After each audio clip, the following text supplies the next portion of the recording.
this is Laci Schrader. And we are the owners of Schrader Ranch near Wells, Kansas. We're a ranch. Our operation is strictly cattle. We utilize native grass for the most part. There's some cool season brome in different spots of the ranch that we hay. Of course, this year's been dry and not all of it did we hay because the early rains were so far and few between. But we're strictly cattle, seed stock / commercial operation, and don't do any tillable. Most of what we do is rent. I think it's over 4,000 acres. We own the headquarters here that feeds into the set of facilities here by the house and down at the bunkhouse and our working facilities. Within 7 miles, for the most part, is 75% of the acreage that we own or lease that we use for cattle year-round. I'm from Morris County, which is about an hour and a half south and east of where we're at now. Both of us had interest in animal agriculture, and both of us grew up on cattle operations. Laci grew up on a small Charolais operation. I grew up on a diversified operation that dairied, had hogs and beef cattle at one time. But as we graduated and from college and looked for careers, neither one of those places were large enough to sustain another family. So when I graduated, I took a job initially as assistant manager as a feed yard for about a year, and then transitioned into a pharmaceutical industry. And Laci graduated in 3.5 years. She was the brainiac of us all, and we lived in Abilene initially when we were married, and helped both of our families' operations at different times, back and forth whenever we could, weekends, when we lived in Abilene. Through my travels, calling on feed yards, large backgrounders, large cow-calf operations in the pharmaceutical job that I had a unique relationship to meet the individual that owns the majority of the ground that we lease, and created a friendship and a trust based upon some of the consulting that I did for him. And this started in '99 when we moved here, and leased exclusively to start with, and then bought the headquarters either in '03 or '04, and continued to grow that to where we are now. And at one time, when we started, we had one landowner in this area, and I think now we have 7 or 8 different landowners that we work with, as well as the ground that we own.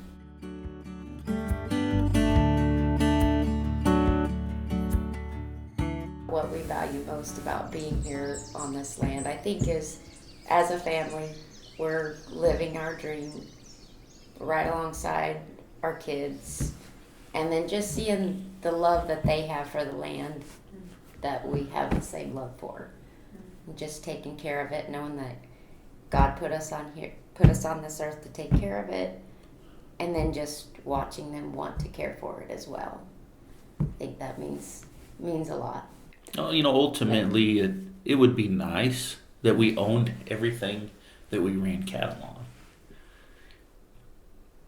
But we look at it as just think of what we've been able to do because of the land we've been able to utilize, whether we've owned it or not.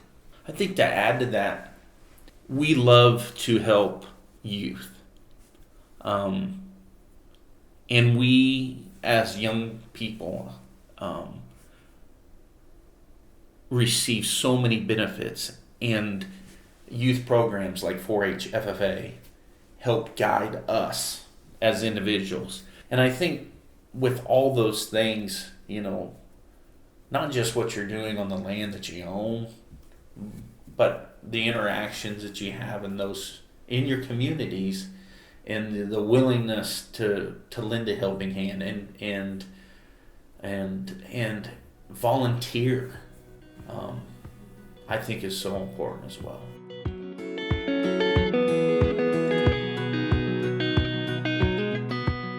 Well, I think an important relationship with when we first started, as basically just out of college, was the relationship we built with the gentleman that we bought this place from and leased before we did buy it from, because I think without his trust in us, it would have been very hard to get started.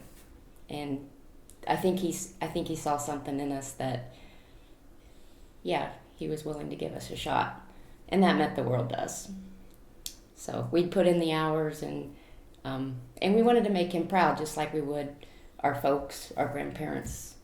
And we could see the pride he took in the land that he had, and we wanted to fulfill that as well.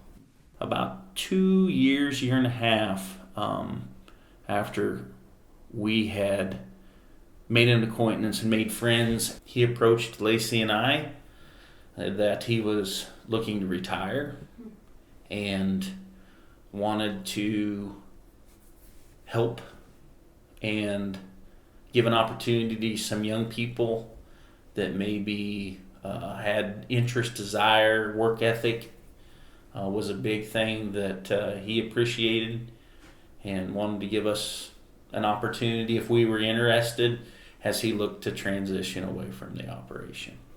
When we transitioned, his operation was so different from what we currently are now.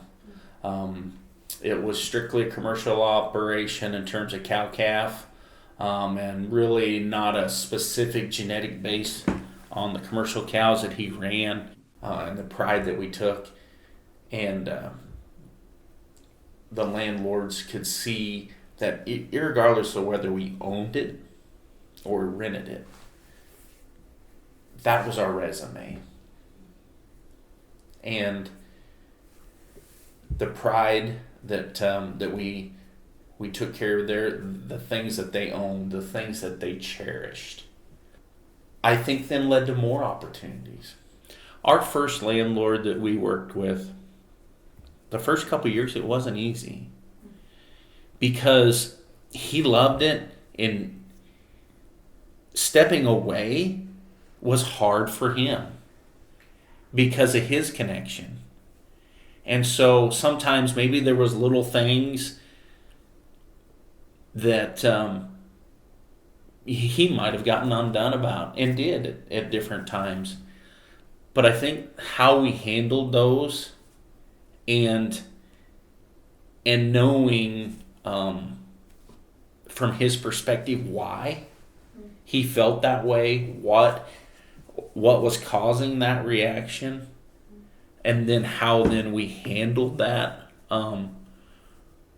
was so huge in making that transition and making it so that he felt good about what he was doing. As that trust then continued to grow in those experiences, it went from checking on us every so often or every other week to then all of a sudden, hey, I haven't talked to him for a month and a half. We better give a phone call. So, which made us proud. Just the comfort level that grew. Making it work between us as renters and our landowner.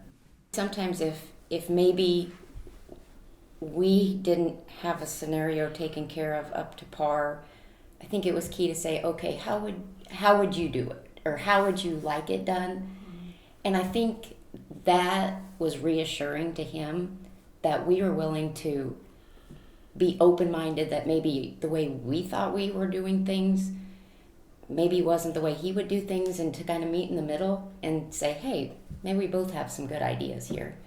So I just think communicating and just being willing to even ask questions and not just think you know it all right at first, and just, yeah, be willing to just communicate that way.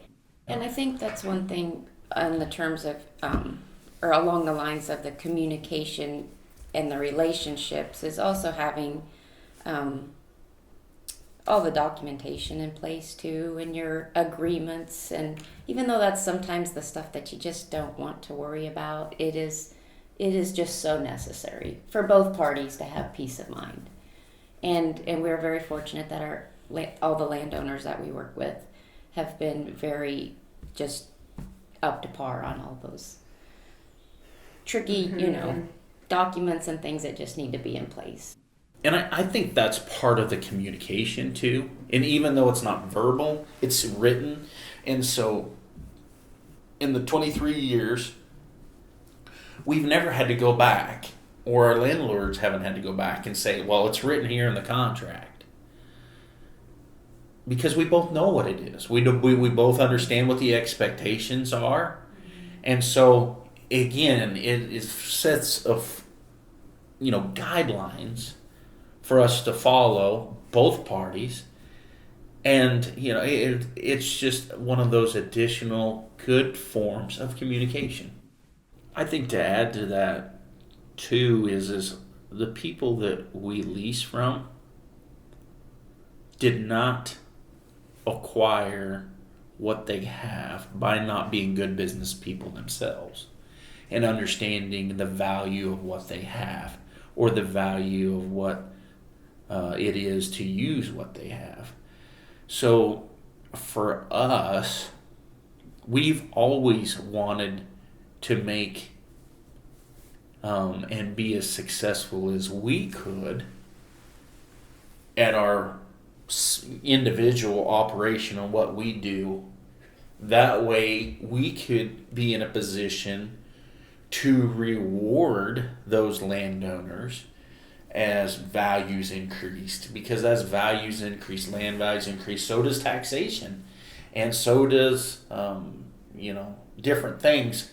And as we've been able to take our relationship in an upward linear, if you will, direction, not only from a communication and a trust standpoint, we've also wanted to do it from a financial standpoint as well. And I think because we've been able to do that, then those additional landowners we've talked about, of the ones we've had, we have only approached one about potentially leasing. All the rest of them have came to us. I think, for us, even as we have kids and as we get older, we immediately put financial guidelines and parameters of what we wanted to do in case something happened to us. And even though initially a lot of the initial agreements that we worked out and we negotiated, I was a part of, but Laci immediately came into the picture. So it was also important for me that I communicated with landowners that if something ever happened to me, Laci can handle this. It's obvious. And then a lot of them knew that already, but I think it was important for me to communicate. And that way, all the people that we work with fully understand, irregardless, we are both in charge. We are both making decisions together. We're both capable. And I think that's also helped build trust and comfort, knowing irregardless of the scenario.